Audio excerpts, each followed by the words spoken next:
It is 1:26 a.m. We are at Cairo's International Airport. We are waiting for our next flight that will take us home.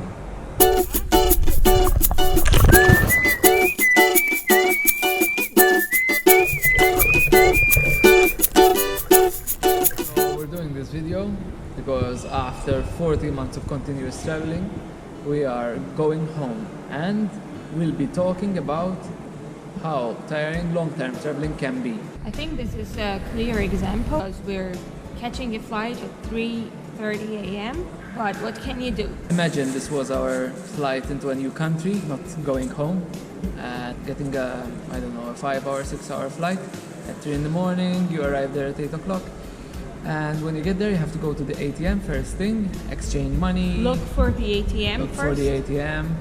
See if you can buy SIM card, because the SIM card is really important. We have found it out through personal experience, and I would recommend if there is a shop at the airport, maybe it's a bit more expensive, but buy it at the airport. Yeah. Because if you get lost, you've got... At least you have Yeah. some kind of reference if Yeah. you get lost, and at least you have Google Help and Yeah.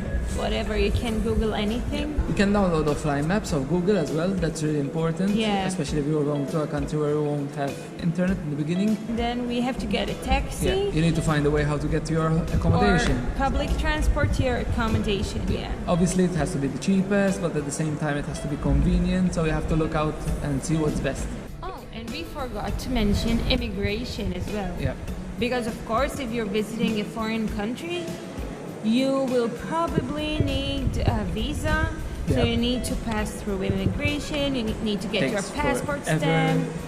There's a queue. Takes forever normally. You're there waiting. So this whole process before actually stepping outside of the airport normally takes us about an hour. An hour and a half, an hour. Yeah. Yeah. And obviously, I have to function as a human being with no sleep sometimes. No sleep, lack of food. yeah, so I yeah. think I have to say I'm very grateful that my next flight will take me to Malta. I gave this guy the passport and he checked me in. He didn't ask me for a visa. It's so nice. It's so easy. And I know that when I'm at Malta's International Airport, I will fly by immigration, wave at them, and just enter the country and say, oh, finally I'm home. Normally, the most tiring part of like long-term traveling is transportation. Obviously, we try to Yeah. get cheap transportation. We've been on 12-hour buses, 12-hour trains. We're on our way to Oman. The flight is not crowded at all, but it's a nearly 7-hour flight from Phuket, so we're trying to get some sleep, even though I cannot.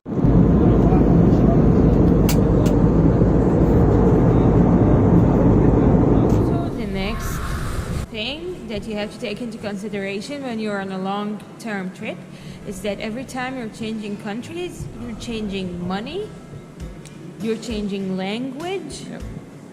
You have to familiarize yourself with your surroundings once again.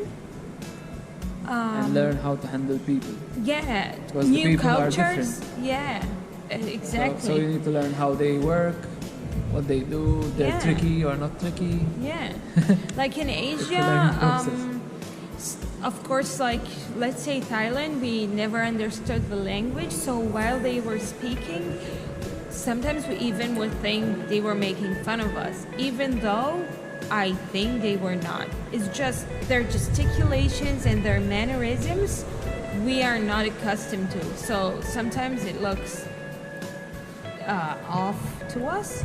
But here being in Egypt, this is a culture that's very close to our culture in Malta.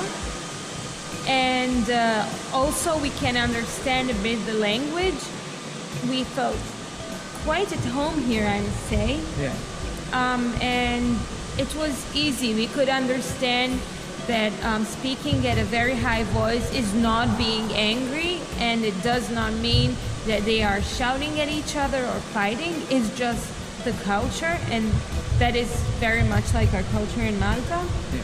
So you really have to get accustomed to these different things when traveling long term. What's the next point? So it would be the time difference for sure when changing from one country to the next one.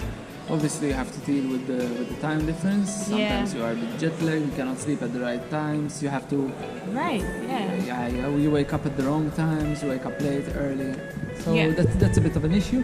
And the other thing is that because we are attached to our families and we have to like call them every day. We normally call every day. We don't have to. But we like to call every day and inform them on what we're doing. Obviously, we had to plan a bit ahead and see what time I had to phone them and how best like to fit into their schedule. Yeah, and then when we set a time and we get used to it, we're changing country again, so we have to do it all over again. And I think the biggest time difference was when we were in New Zealand, which is 12 hours. بالهنا والشيفة. ايش تعيد لي supposed؟ شكرا. Since we always try to travel on a budget, planning ahead is crucial. It's really important because, well, it saves time, but it also saves money. It's helpful, but it's also exhausting to plan ahead, especially when it comes to food and snacks. Like we always carry snacks with us because they save up a lot of hassle to try and find the next supermarket when you're hungry and just need that something to like fill you up until dinner time. I don't mind. In fact, we have like a whole bag of snacks over here and biscuits and everything. Yeah, No, it's good. You never know. It's good. If you just go there, you have to anticipate. You still do the things you wanted to do, but don't worry, you're gonna pay for it. Yeah, You're gonna pay much higher prices than what you pay and normally. I don't even mind to plan ahead and organize stuff, but when you're doing it constantly, it's tiring, and it is tiring now after 1 year and 2 months. It's just like, I need a break. Yeah, even I need a... I want to mention one awesome thing about long-term travel, and when you're traveling with, like, say, a 50-liter, 60-liter, a 40-liter backpack. At the beginning of this trip, I thought it would be more difficult than it actually was when it comes to clothes and the amount of clothes specifically that we both had. But it has been the best thing ever. We have few pieces of clothing each, so that makes it very easy to pack and very easy to unpack. Very difficult to forget something behind. Easier. You don't have to decide 100%. On what you need to wear. That's right. That's what you have to wear. Like there's not much choice. Yeah. It's easy. I never thought about it this way. I never looked at it in this way for sure, especially because at home we have 2 huge wardrobes each that are full of clothes. Some of it which we don't use, some of it which we don't need, we don't wear, we don't use, we don't even know they are there. And this has been amazing. Yeah, and the thing about this backpacking trip is that obviously because you're carrying your backpack, you have extra clothes, you're carrying them, so you have to suffer for your clothes. For your clothes. Yep. Yeah. So it teaches you how to sort of prioritize for sure. See what like is essential and what is not essential. And carry those. The rest, just leave them behind. Daw l-affarijiet kollha tagħna biex nippruvaw nippakjaw u daw kollha l-ħasil.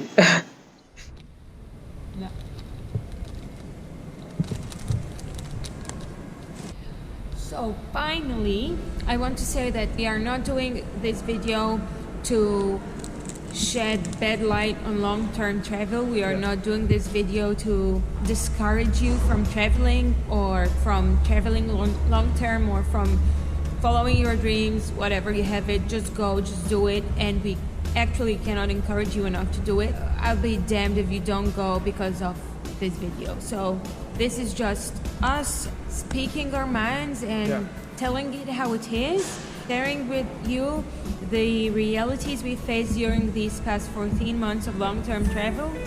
And that's it basically. That's all that we want to share with you in this video. Nothing else, no bad vibes and negative energy.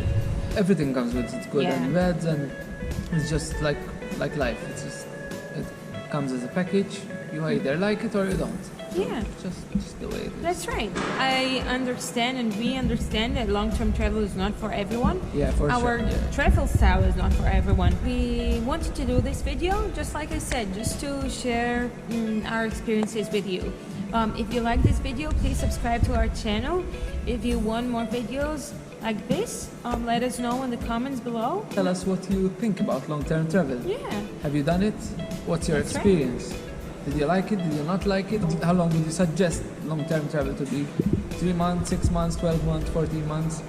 Yeah, that would be Tell us. awesome to hear what you have to say and, share your thoughts with us.